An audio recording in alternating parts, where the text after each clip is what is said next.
system isn't that complex, and I think this is a good segue into, because one of the first things we check as we go through somebody's needs is, here's the simple analogy. Trauma. If you have a nail in your hand, nothing else matters. That's the top priority.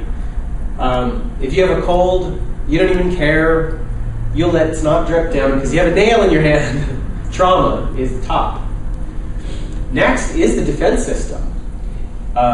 If you have the flu, it doesn't matter if your dishes pile up. Like that's, and I'm using that as an analogy for like a stress. Next is stress. Stress takes preference over what we would call thrive.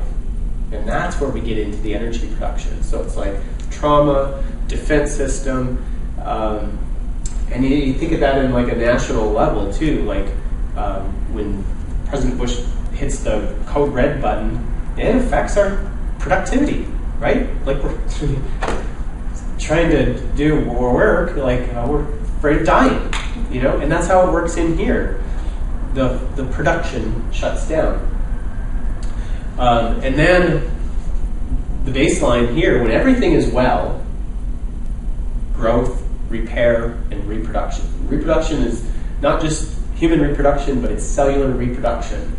Deepak Chopra has shown that in a year's time, every cell is brand new. Your whole body is brand new. So how could you be carrying forth? I mean, if you had a hypothyroidism, wouldn't you just like, all right, I'll just wait this out. I'm going to be brand new in a year.